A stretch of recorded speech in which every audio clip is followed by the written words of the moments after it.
Quando viajamos, fica complicado. Ficava! Porque agora você pode contar com a Rede Rio Postos. São 18 postos nos estados do Rio, Minas e Espírito Santo. Em Campos, a Rede Rio Postos conta com o posto Web Max na Avenida Felipe Web, próximo a 7, e posto Bom Sucesso na BR-101, ao lado do Atacadão em Guarulhos. Vem pra Rede Rio Postos de Combustíveis, com você aonde você estiver.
Agora são 8h08 em Campos.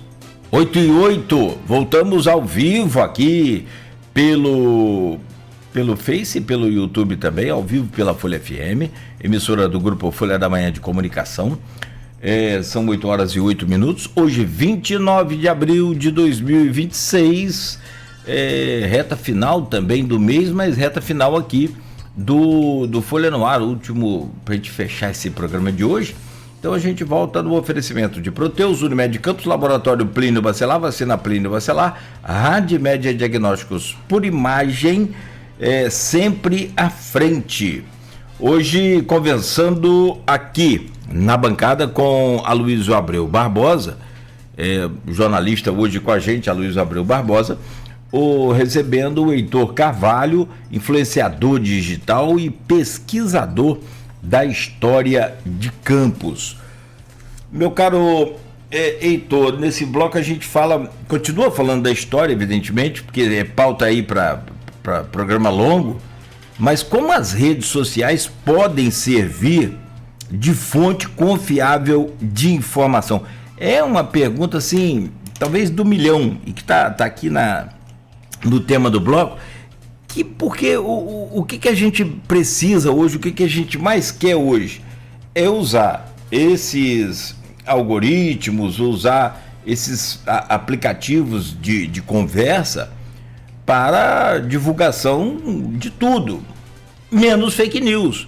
Então, assim, como encontrar uma forma de criar dessas redes, esses algoritmos, uma fonte confiável de informação? Porque tem gente, cara, que recebe um lance desse aí ainda mais agora eleição, qualquer coisa que ele recebe no WhatsApp, por exemplo, ele já sai replicando aquilo sem mesmo se leu mal e muito menos pesquisou, que é a das maiores funções que você tem, que é pesquisar. Como é que você entende esse algoritmo, tanto do ódio também, quanto essa fonte confiável de informação que pode ser a rede social?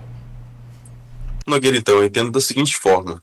Eu vejo muita gente, às vezes, tratando a rede social como se fosse um problema. E a rede social não é um problema. O que a gente precisa entender é que por detrás da rede social, seja ela qual for, sempre vai ter alguém, né? E esse alguém, muitas das vezes, não está com boas intenções. E acredito que por não ter essas boas intenções, na maioria das vezes, ou em muitas vezes, acontece esses casos, né?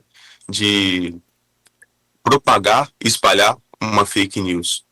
E uma coisa que a gente talvez não tenha o hábito, mas é de, mesmo que eu receba aquela informação numa rede social, seja ela vinda de quem for, é eu pesquisar, é eu procurar saber, eu ter o interesse em saber.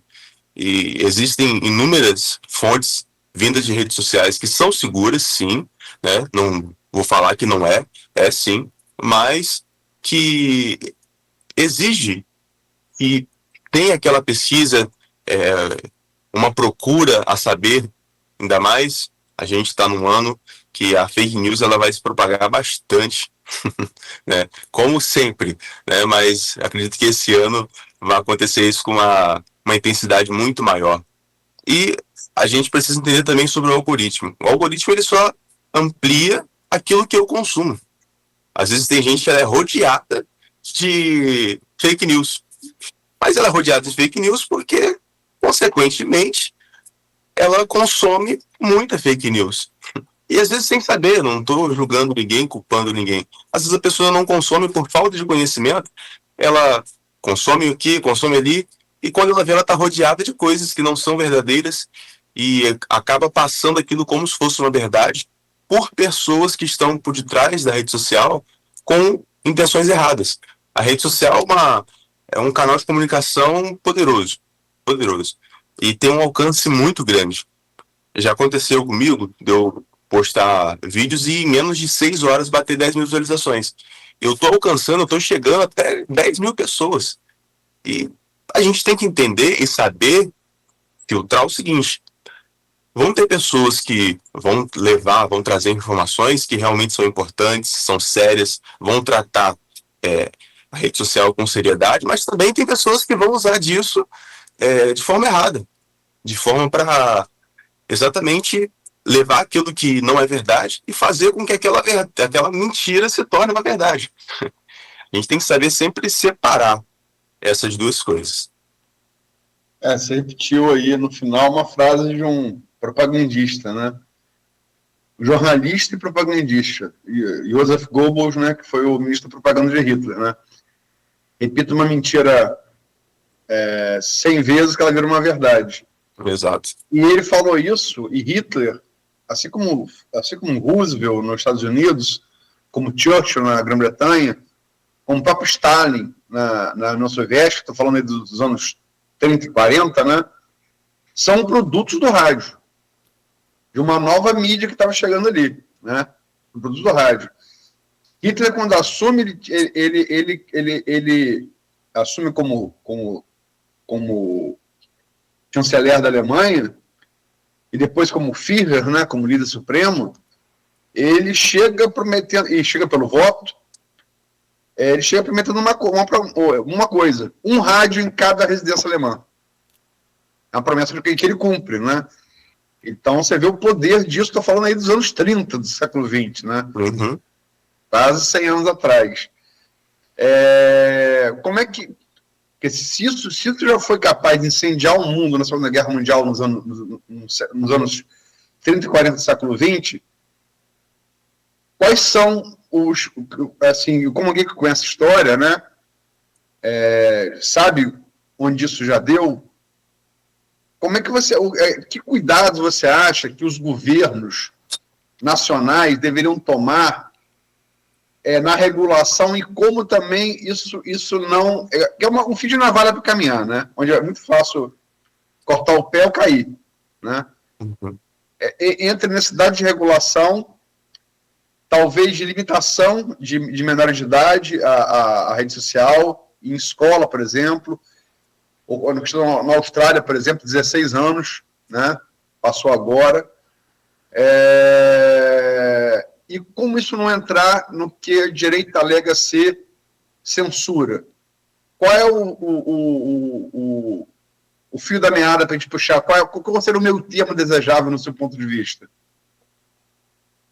Então, Luiz, eu penso da seguinte forma. Eu acho que a gente precisa entender, saber, ter ciência de onde vêm as informações que a gente está recebendo, né? E quando eu digo de onde vem, não é sobre qual canal, qual rede social, se vem de um jornal impresso, se vem de uma página do Instagram, não. Mas é saber quem pessoa está por detrás dessa informação. Porque, como eu falei, a gente não pode julgar o Instagram, o Facebook, o TikTok como ruim ou como uma coisa errada. Porque por detrás de cada um tem sempre alguém, tem uma pessoa.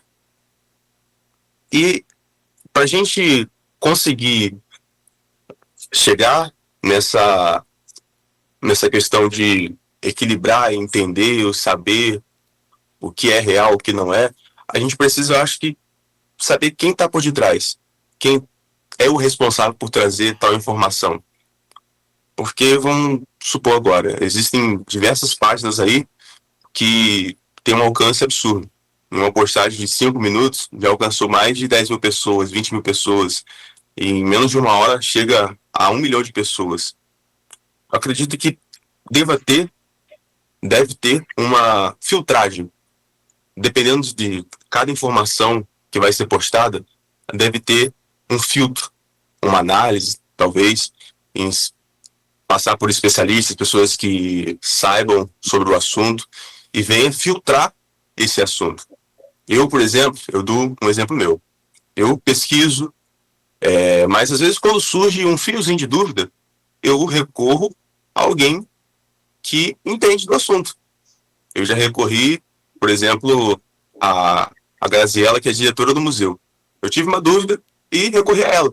Falei assim, pesquisei sobre isso, encontrei essa informação, encontrei essa também, mas queria saber com você se é real. E aí ela falava se era ou não era. Então a gente precisa ter esse filtro por pessoas que realmente entendem sobre o assunto, seja ele qual for. Claro que o assunto sempre vai ser variado. Então, dependendo do assunto, deve ter alguém que entenda para saber filtrar e tornar aquilo público se for real. Eu sei, mas eu queria uma resposta sua, assim, como influenciador digital. Qual você acha que devia ser o limite entre necessidade de regulação pelos governos nacionais, já que claramente as big techs não vão fazer, a partir, sobretudo, da assunção do governo Trump, houve demissões em massa em todos os departamentos de checagem das redes sociais. Isso é um fato notório, né? Se sentiram desobrigados a fazer checagem. A meta de demitir muita gente, né? Enfim. Qual é o limite, né, da ação dos governos nacionais?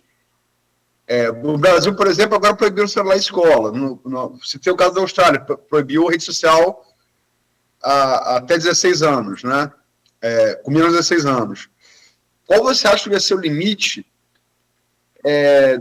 que os governos nacionais deveriam impor às big techs? E qual seria esse limite entre a necessidade de combater fake news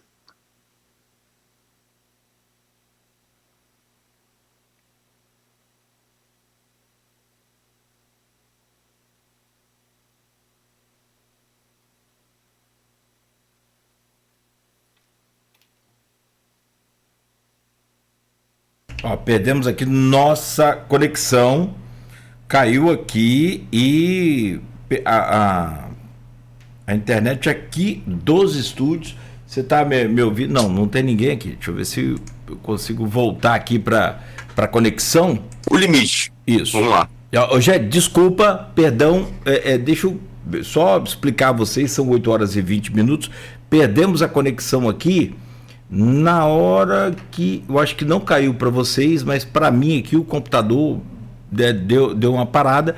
Eu quero só pedir desculpas a quem está nos acompanhando, talvez eu tenha entrado falando em cima aí, mas porque parou para mim aqui tudo, então eu peço só a você, Luiz, você falava, a última frase que você falou foi: qual é o limite para determinar esse regulamento na internet? Por favor, Luiz, desculpa.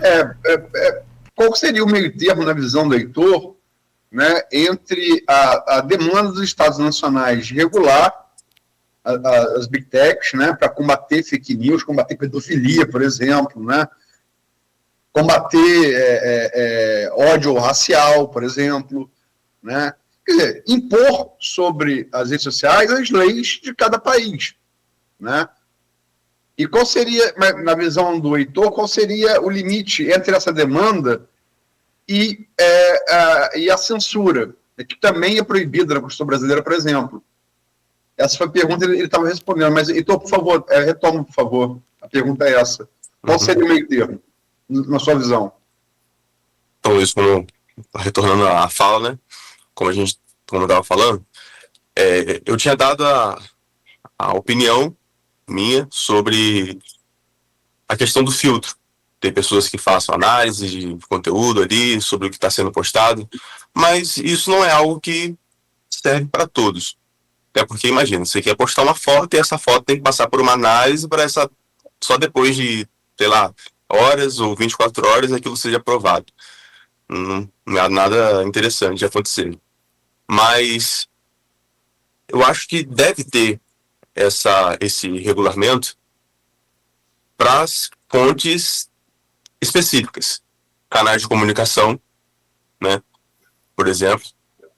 Canais de comunicação por quê? Porque a maioria das vezes as notícias, primeiro ela vem através de um canal de comunicação e, por mais confiável que seja, pode acontecer, como acontece várias vezes, de surgir ali, por mínimo que seja, algo que não seja exato, ou que não seja real. E como eu tinha falado, isso vai de quem está levando aquela informação. O problema não é o meio de comunicação, mas em quem está levando aquela informação. Essa questão de filtrar, de saber se a informação é certa ou não é, eu acho que deva acontecer para principais canais de informação, os mais conhecidos, por exemplo, porque é de lá que vai vir aquilo que é real ou aquilo que não é real, né?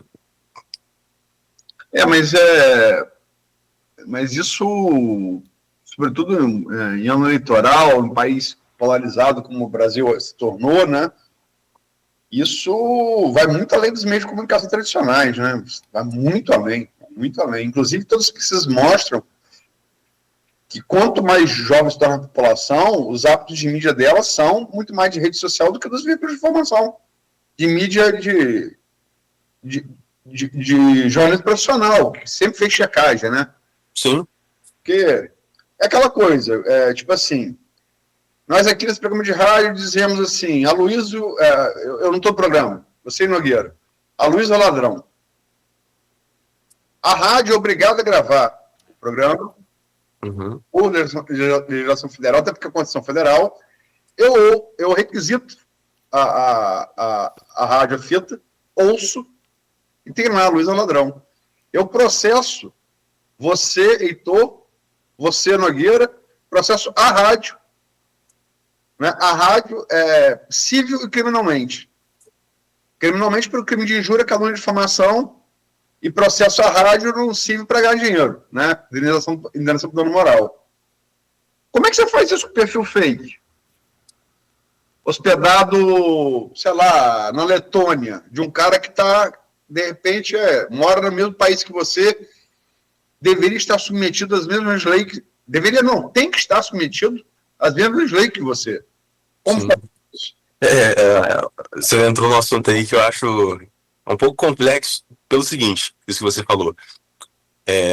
Por exemplo, hoje se a gente for criar uma conta do Instagram ou qualquer outra rede social, TikTok, Facebook, YouTube, a gente vai colocar um e-mail, a gente vai criar uma senha, a gente vai colocar uma data de aniversário que facilmente é manipulado. Se eu tenho 14 anos e a rede social é só para acima de 18, eu vou colocar que eu nasci em 2000, 2005 e eu vou acessar. Essa facilidade eu acho que é o grande problema, né? Por exemplo, uma criança não consegue criar uma conta no banco, porque consequentemente ela tem que passar pelo reconhecimento facial e essa questão burocrática, né, que dificulta a criação de uma conta bancária para uma criança. Para a rede social, que eu acho que deveria ter critérios parecidos ou requisitos mais criteriosos sobre o acesso à rede social, não tem.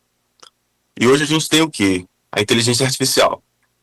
Facilmente, uma pessoa que usa a inteligência artificial, a Luísa, por exemplo, ela consegue manipular e se passar por você. Essa semana eu vi um rapaz que ele trabalha com isso no Instagram, e aí ele, não sei como que ele faz, né, mas tem lá os seus meios, e ele,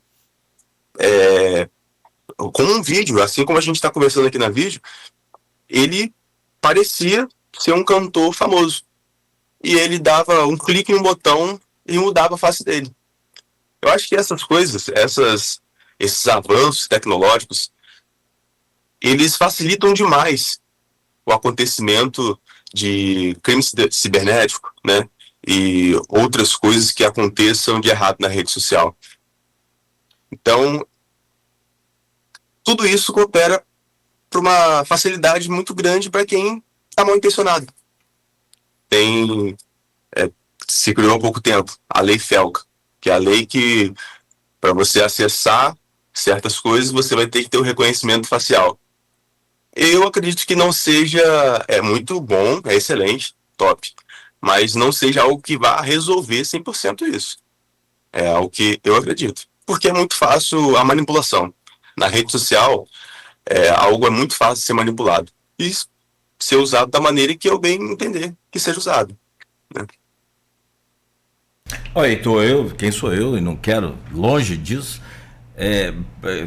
mudar a sua opinião e tal, mas assim, hoje nós temos a Luiz falou muito bem, citou muito bem um exemplo clássico, né? Você tem aqui um órgão com uma outorga federal regulado pelo governo federal e com leis duríssimas, severas. Para quem não sabe, o rádio tem uma série de regras. Inclusive, eu sou obrigado a cada hora passar a previsão do tempo. Eu sou obrigado a cada hora informar o meu prefixo. E por aí vai. Tem uma série de regulamentos. E que as redes não têm. Não têm. Como a Luiz falou também, lembrou bem, nos Estados Unidos, depois da entrada do Trump, os caras foram demitidos para checagem de fake. Eu sei que pra gente que que não trabalha com Dark Web, por exemplo, é mais complicado você criar uma conta falsa. Eu conheço um monte de gente que tem celular com CPF de gente que já morreu. Olha que doideira. Olha que doido. E é um negócio assim, não é longe não, é pertinho da gente aqui. Conheço gente assim. E que, bicho, deixa a gente muito assustado. Mas eu queria trazer, então, para o seu campo, para você talvez analisar essa questão também com o seu olhar crítico aí, hoje de um pesquisador de história, amanhã, se Deus quiser, aí um historiador. Foi feito um vídeo de Campos, repercutiu a beça. A Luísa lembra, acho que muita gente que está acompanhando a gente se lembra, que foi... falando que Campos foi uma cidade estilo francesa e que foi maravilhosa e que era linda e tal. Aí a Rafaela entrou no circuito e falou, gente, isso aí é IA, esse campus. A própria Rafaela falou, gente, eu não tenho dados nenhum sobre essa campus que tá aí. E imagens assim, maravilhosas, aquela coisa. Realista, né? Bom, realista, bem realista. É bem interessante. Hoje tem um outro site também em Campos, tem outro canal que usa muito isso, mas trabalha com pelo menos até onde eu sei ali, com a história real e ilustrada pela IA.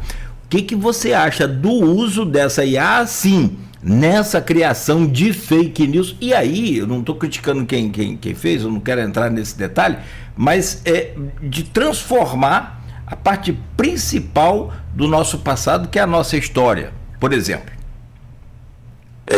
Eu até, Aloysio e Nogueira, eu posso ter me expressado mal em ter falado essa questão do critério, né, do filtro para os canais de comunicação, só que em nenhum momento eu estou falando isso sobre vocês, não, né? E sobre nenhum jornal, né, rádio, nada disso. Sobre as redes sociais, falta muito, né? Na verdade, falta muito não tem. Não tem esse critério, não tem essas regras, e se tem, muitas das vezes é burlada. Então, uso da inteligência artificial. O uso da inteligência artificial eu acho bom, em partes, né? Porque, por exemplo, quando ela começa a manipular algo e usar de forma, como que eu posso dizer, errada, eu não concordo. Por exemplo, tem um criador aqui em Campos, o perfil, ele é todo de IA. A foto do perfil é IA, os vídeos são de IA. É bacana a gente ver assim, pô, legal, assim era a cidade em tal ano, 1920. Eu acho interessante o uso da IA, por exemplo, para uma restauração. Tem um rapaz que ele faz um trabalho, é até amigo meu, ele faz um trabalho de restauração das imagens antigas, né, com a ajuda de IA, ele torna essa imagem em um vídeo, por exemplo, sem mudar as características originais daquela imagem. Ele faz uso da IA para poder tornar aquilo um pouco mais realista, mas sem estragar, vou dizer assim, sem estragar aquilo que realmente foi, que realmente aconteceu. Sendo dessa forma, excelente, muito bom. Agora, quando isso começa a manipular e distorcendo o que aconteceu, já não é agradável. Só para lembrar que essa coisa de IA também é muito antiga, né? A história de novo, né? É muito antiga. Lenin, Vladimir Ilyich Lenin, que foi o líder da Revolução Russa, né? Em 1917, ele morre em 1924. E há uma disputa de poder entre Stalin e Trotsky para saber quem assumiria o poder da União Soviética. Assume Stalin, né, que era um burocrata. Trotsky tem que se exilar para não ser morto. Acaba sendo morto anos depois, na cidade do México, nos anos 50, por um agente enviado por Stalin. Mas, quando Stalin assume, nos anos 20 do século XX, todas as fotos da Revolução Russa, com Lenin discursando, fotos reais, que tinham Stalin ao lado, a figura de Trotsky foi apagada. Você sabia que aquilo era real porque você tinha fotos no Ocidente. Mas uma criança que morou a vida inteira na União Soviética, estamos falando de um país enorme, né? Hoje a grande herdeira é a Rússia, mas a Ucrânia também fazia parte, Letônia, Estônia. Enfim, uma criança que nasceu ali, Trotsky não existiu. Porque ele foi apagado das fotos. Então você aprendia sobre a Revolução Russa, estava Lenin, estava Stalin e não tinha Trotsky, né? Ou seja, isso também é mais antigo que Vento Sul, como se diz aqui em Campos, né? Lidar com isso já não vem de hoje, né, Heitor? Exato. O Aloysio trouxe isso, eu achei bem interessante, porque a gente citar a inteligência artificial é algo que está em alta hoje. Mas não é algo que é de agora. A manipulação, a distorção de informações, a manipulação de uma imagem, é algo antigo. Claro que hoje é com uma facilidade muito maior. E com acesso também muito mais fácil. Perfeito. Camarada, se for para ficarmos aqui falando de história, haja tempo.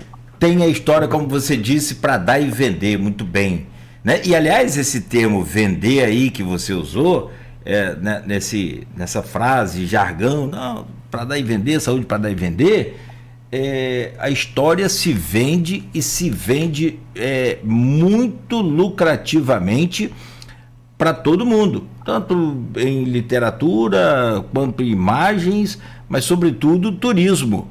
A Luiz mesmo citou aqui quantos países o Luiz já visitou, né, para conhecer a história. Eu falava aqui outro dia sobre um fato, ele lembrou hoje do Da Vinci, né, onde o Da Vinci nasceu e foi criado, e depois, né, a gente sabe mais ou menos aí o resto da história, mas tem assim, não me lembro o que eu usava aqui, em que o Luiz falava sobre que ele conhece a origem daquele tema. Então assim, é justamente isso. Então, que os seus vídeos sejam também usados, quem sabe um dia, para a gente explorar turisticamente, né, todo esse patrimônio cultural, histórico, predial que nós temos aqui na nossa cidade. Parabéns aí pelo seu trabalho, continue, né, com seu propósito, mas não esqueça não de fazer os seus estudos para você, porque tem uma garotada aí também que acha que não precisa estudar, que é só fazer um curso técnico que tá... Rapaz, o negócio tá tenso. Então, amigo, sucesso para você, tudo de bom, e foi muito bom conversar contigo aqui nessa manhã. Agradeço pelo convite e o trabalho vai continuar com certeza.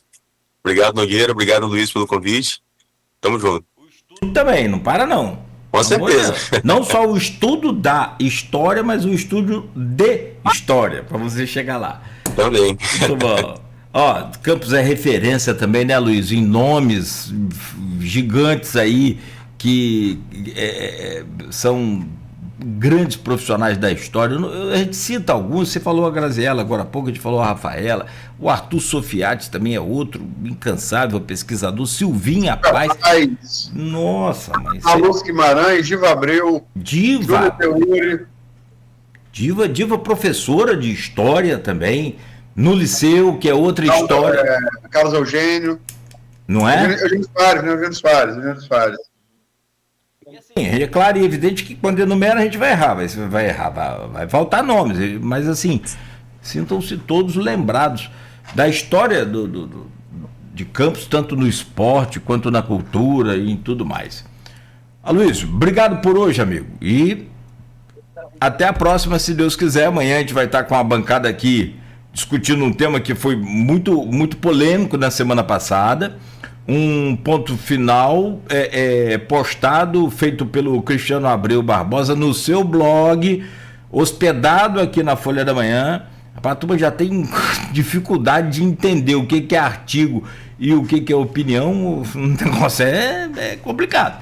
Mas vamos lá. E aí aquilo repercutiu muito na cidade, aquilo teve um engajamento nas redes sociais, e amanhã a gente vai reunir aqui o Cristiano Abreu Barbosa, que é empresário, diretor do Grupo Folha da Manhã de Comunicação e autor, né, e responsável pelo blog Ponto de Vista, hospedado aqui no Folha 1, e também como convidados o Fred Rangel, que é presidente do Sindicato dos Professores, né, de Campos e de São João da Barra, e o Hanania Monjan, que é presidente do Sindicato dos Pais de Alunos da rede particular de escolas aqui de Campos. Vai ser muito bom a partir das 7 da manhã. Então, Aloysio, cadê o menino? Já foi? Essa juventude não brinca não, filho. É papo.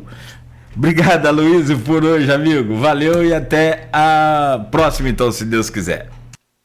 Obrigado, Nogueira. Bom programa para vocês amanhã. Para Cristiano, cara, triatleta a nível internacional, diretor do Grupo Folha, tem 3 filhas, uma pequena, foi síndico de prédio, e aí tem polêmica.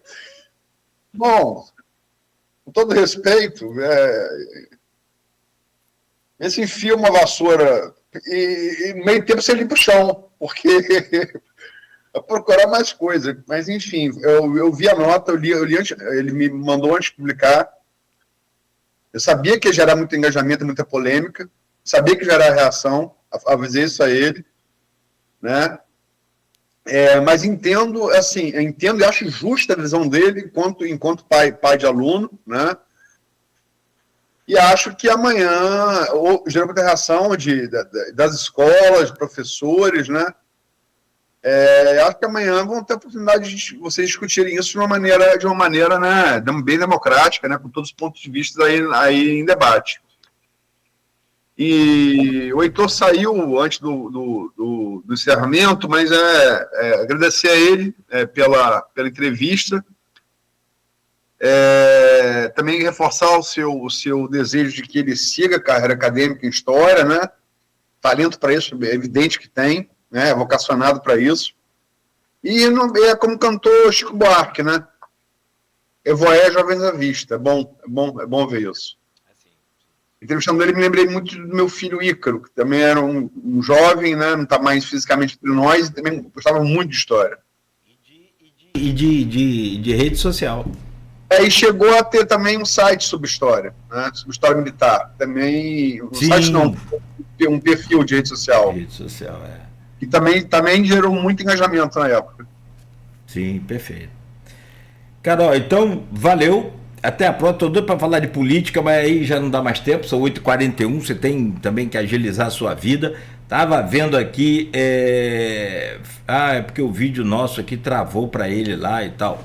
Então, eu estou conversando com ele aqui. Com o Heitor. Mas estava vendo aqui que é uma pergunta muito interessante nesse momento da pré-campanha, né? Não estamos na campanha, não estamos na pré-campanha, se o Flávio bateu o teto. Duas últimas pesquisas apresentam números aí que apontam uma certa estabilidade naquele crescimento que ele vinha. Então, tem muita coisa para a gente falar. Eu estava analisando também o Zema e o Caiado. É eleição para segundo turno, e como tudo se desenha aqui, com esses nomes fortes da direita performando bem, tá complicado para o presidente. Tem que tentar reverter essa situação, né, Luiz? Se ele quiser ganhar a eleição, né? Na entrevista de ontem com o Buchaú, eu tinha feito a pesquisa Quest para governador e senador. Nós somos do jornal, né? Vamos sempre priorizar a coisa estadual, né? Mas eu já tinha recebido a Nexus, que saiu na segunda-feira, e na terça aqui, no segundo bloco do programa J, eu recebi a Atlas Intel, a íntegra, né? Eu gosto sempre de analisar a íntegra antes de opinar, não só o resumo, né? E aí, lendo as duas, para poder fazer um agregado das duas e publicar para hoje, eu realmente vi que, assim, porque, olha só, para você ouvinte entender, Nogueira, tem dois tipos de movimento. O movimento dentro da margem de erro, ele não é... Ele é uma oscilação. Para cima e para baixo, ele é uma oscilação. O movimento, quando é além da margem de erro, ele é crescimento ou queda real. Se ele está dentro da margem de erro da pesquisa, se perdeu, se ganhou, ele não perdeu, ganhou. Ele oscilou para cima ou para baixo. Se passa a margem de erro, aí a queda é real ou o crescimento é real. Flávio vinha tendo crescimento real, pesquisa, mês a mês, desde dezembro. E Lula vinha patinando, oscilando para baixo. Mas aquela coisa também, você vai dezembro, janeiro, fevereiro, março, 4 oscilações para dezembro, janeiro, fevereiro, março, maio, 5 oscilações para baixo, na curva você vê que é uma queda, um crescimento, porque aí uma oscilação aqui continua. Então Lula vinha oscilando para baixo, né? Ou patinando. E Flávio não parava de crescer. A gente não sabia qual era o teto de Flávio. Ao que parece, pela Nexus, de segunda-feira, divulgada segunda-feira, pela Atlas divulgada ontem, as duas estão desde ontem no blog Opiniões, vou botar uma versão com mais detalhes assim que acabar esse programa, no blog também, botar no Folha 1. Pelas essas duas pesquisas, no final de maio, Flávio parece ter batido o teto, né? E Lula, ainda que timidamente, ainda na questão da oscilação, começa a poder aparentar uma tendência de recuperação, né? Ele tem maioria ainda de desaprovação, mas a aprovação oscilou para cima, a desaprovação oscilou para baixo. Ele lidera a rejeição, mas ela oscilou para baixo, entendeu? E a rejeição dele, Flávio, é empate técnico. É empate técnico em uma, foi empate técnico na Atlas, empate exato na Nexus, né? Desaprovação, de rejeição. Agora, você tem uma surpresa que eu falei aqui há algum tempo já, o Renan Santos performando na Atlas em terceiro lugar, variando de 5.1 a 5.7, mas isso contando branco e nulo. O voto válido, você tira o branco e nulo. Então, 5.7, se tirar branco e nulo, você chega a 6.7, entendeu? Então, eu falei aqui há uns 2, 3 meses, né? Esse renovação da missão, e não é no juízo de valor, simpatia, nada disso. É reconhecer que o cara faz bem, sobretudo essa geração do Heitor que entrevistou, né? Fala essa linguagem de rede social, né? Omissão, como o próprio Buchau falou, sendo do Novo, é um partido orgânico, né?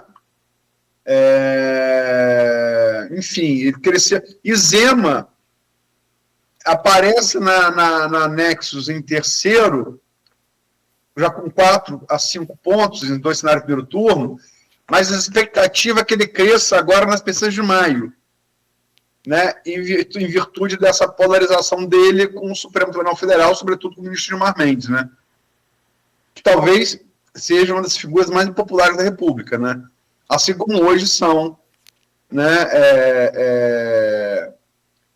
são os ministros Dias Toffoli e Alexandre de Moraes, por questões com as quais eu pessoalmente concordo, sem em momento nenhum defender a anistia golpista. São duas coisas completamente diferentes. Quem não perceber, a esquerda que não perceber, que a imposição de limites ao Supremo é uma demanda que foram em muito sabor de anistia golpista, é uma esquerda que caminha para perder a eleição. O próprio Lula, como é muito mais inteligente que essa esquerda, já soltou a mão do Supremo e falou publicamente que o conselheiro Alexandre de Moraes ia jogar fora a sua biografia. Né? Não, perfeito. Aqui, estou com saudade daqueles dos debates aqui, do painel que a gente sempre, dos painéis que a gente sempre faz aqui sobre eleição. E se deixar, eu vou trazer mais situação aqui para você analisar até meio-dia. Então vamos embora. Mas é isso. Mas eu acho, assim, opinião minha, eu acho que Renan Santos e Zema vão crescer. E vão crescer em cima de voto de Flávio. Né? Em cima de voto de Flávio. Eles não vão crescer em cima de voto de Lula. Eles crescem E talvez naqueles 10% de um terço do eleitorado indeciso. Parece que está caminhando. Assim, vamos esperar as próximas pesquisas. Zema ainda não cresceu o esperado, né? Ele apareceu no site de aposta com 2 dígitos, isso não aconteceu ainda, né?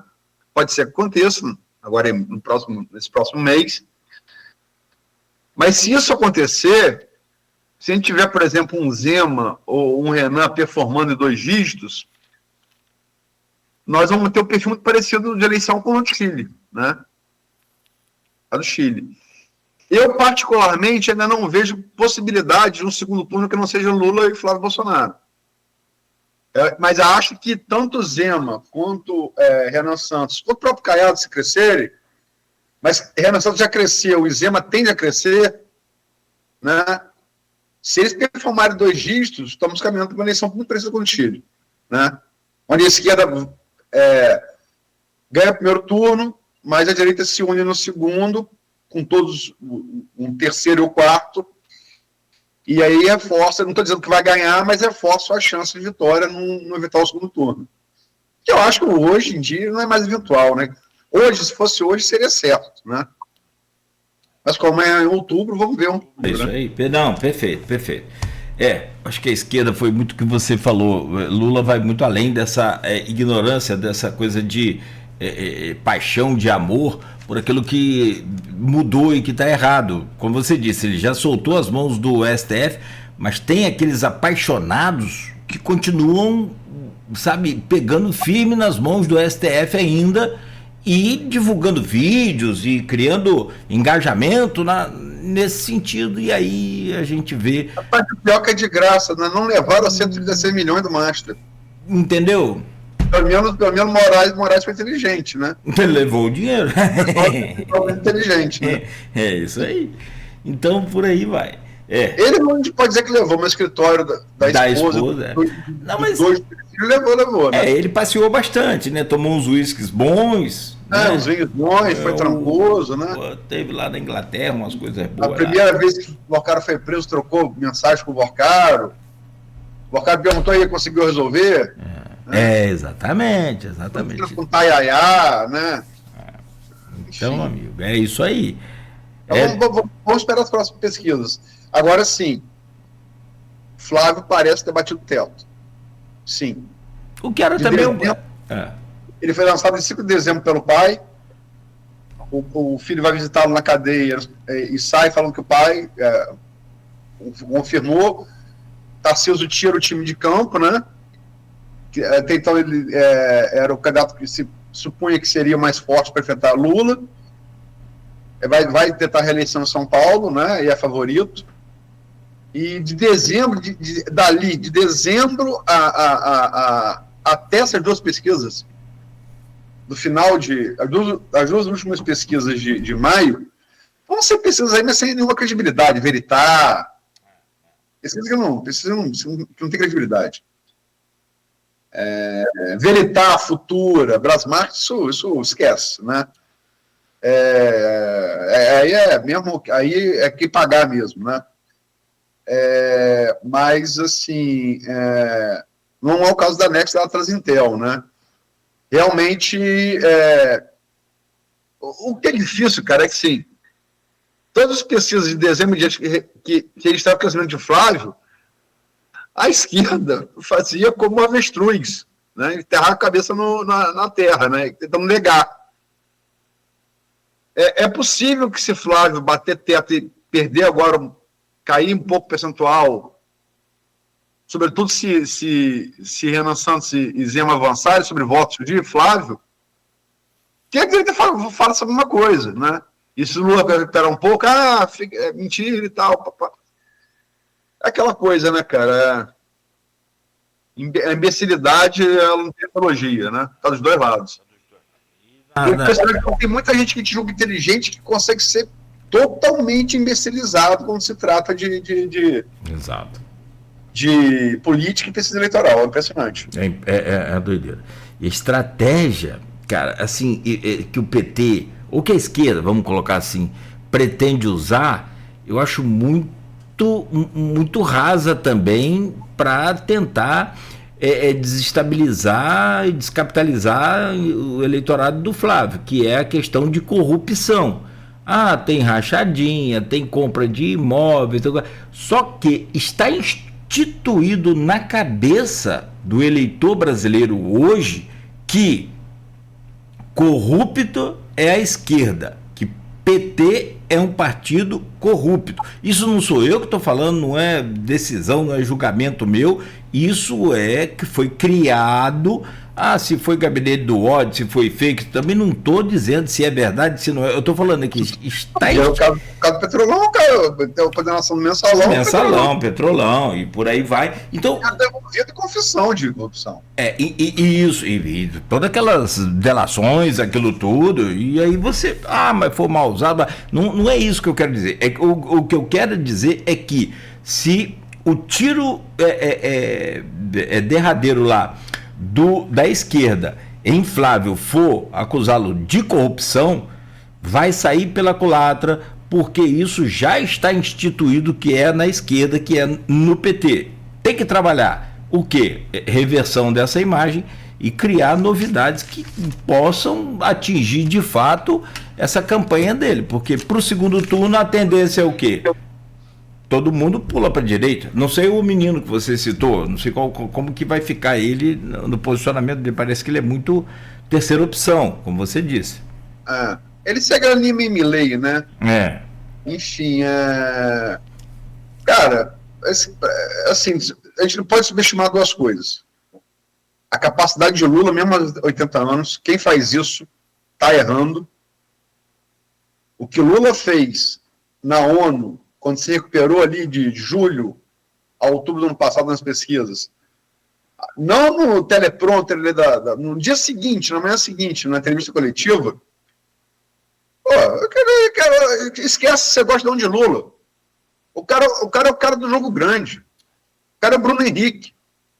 É jogo grande, é palco grande, chama o cara vai lá e não medra, entendeu? Isso tem que reconhecer.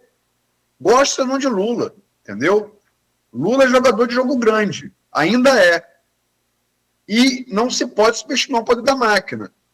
Ontem, depois de eu soltar para a Folha a identificar essa possibilidade de Flávio ter batido o teto, o Bruno Soler, que entrevistou aqui, cientista político e CEO do Instituto Real Time Big Data, que é o Instituto de Credibilidade, acreditou essa recuperação de Lula ainda tímida ao desenrola. Ou seja, duas coisas não podem ser subestimadas. A capacidade de Lula, mesmo aos 80 anos, e o poder da máquina. Porque se não fosse o poder da máquina, eu afirmo, sem medo de errar, Lula teria vencido 2022 no primeiro turno. Não venceu porque a máquina, com o Bolsonaro, né, atuou para que isso não acontecesse. E foi eficiente nisso. Né? Levou a eleição para o segundo turno. Se perdeu no segundo turno, perdeu por 1,8. A eleição não falta achar. Como pode ser essa agora, né? Como pode ser essa agora, definida entre duas eleições. E em todas as eleições passadas, onde a esquerda, o PT, estava no poder com Lula ou sem, ele não perdeu nenhuma reeleição. Ao contrário do Bolsonaro, que perdeu uma reeleição. Aliás, o primeiro presidente no poder que perdeu a reeleição. Então, assim, que forma que precisa usar essa máquina aí? Mesmo usando ela de forma errada, em um bom tempo no governo, Bolsonaro ainda apertou e levou a eleição para o segundo turno. Sua análise está perfeita, na minha opinião, perfeita. Então agora... acho que Lula é aquela coisa, né? Tentar conter o identitarismo, porque desfile da Academia Niterói, Érica Hilton. Cara, vamos falar a verdade aqui? Eu tenho vários amigos no PSOL, respeito o PSOL. Vamos falar a verdade aqui, a verdade pragmática. O PSOL entrou na eleição de 2024 com quantos prefeitos? O identitarismo, enquanto bandeira, entrou na eleição municipal de 2024 com quantos prefeitos? O PSOL entrou? 4. Um de capital, Belém. Saiu com quanto? Com esse discurso? Um rosca. Um 0. Quem não enxergar isso, amigo, não é questão de certo ou errado, a questão não é de certo ou errado, mas do que dá certo e do que dá errado. Quem ataca o comentário é porque não entendeu o fato. É isso, eu acho que é isso. Ataca um comentário seu, por exemplo. Um comentário, ele não entendeu o fato que está se passando. É fato que entrou com 4 e saiu sem nenhum. Então, não é o seu comentário que tirou 4 prefeitos, não é o meu comentário. É a estratégia política, é a linha de trabalho político. É unânime na análise, não só dos Estados Unidos, como internacional. O que definiu a parte da costa eleitoral de Trump em Câmara foi o identitarismo. E isso é no mundo todo. No mundo todo. Eleição após eleição. Nós temos partido hoje, a AfD, que é o partido neonazista, na Alemanha, ganhando força. Pode ganhar agora uma província importante que é a Saxônia. Já é uma força relevante no parlamento. Não governava uma província alemã desde que Hitler saiu do poder, pô. Então, entendeu? lembrar aquele Lulinha Paz e Amor, lembra?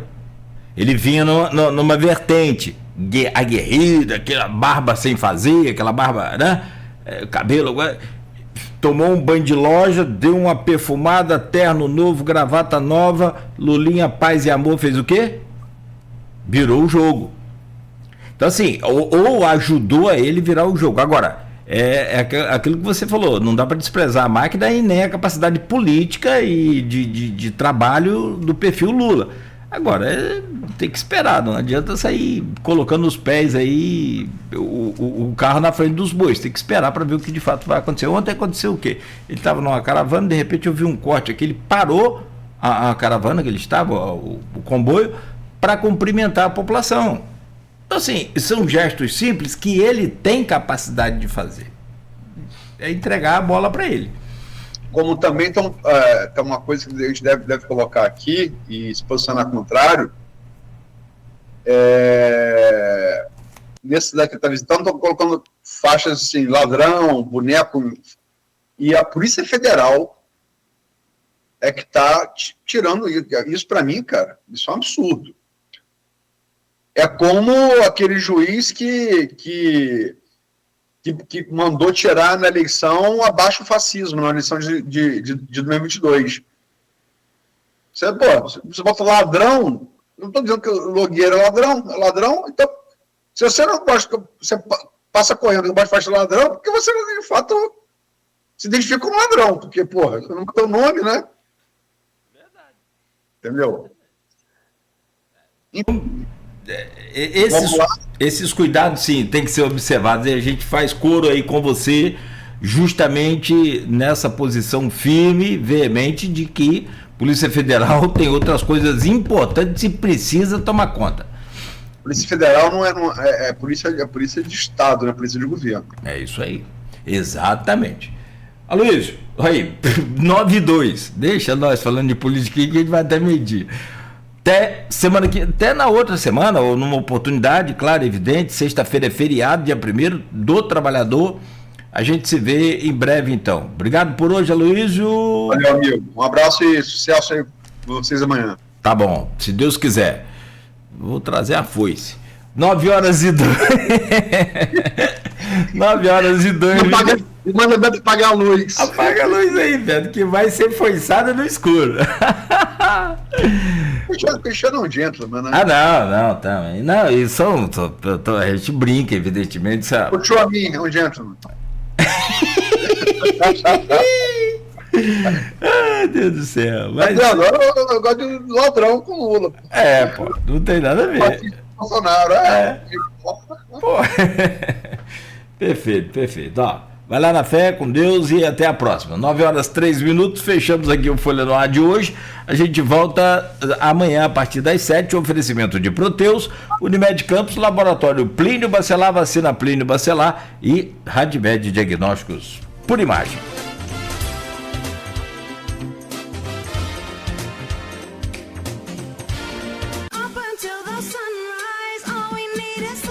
Qual é o seu próximo novo?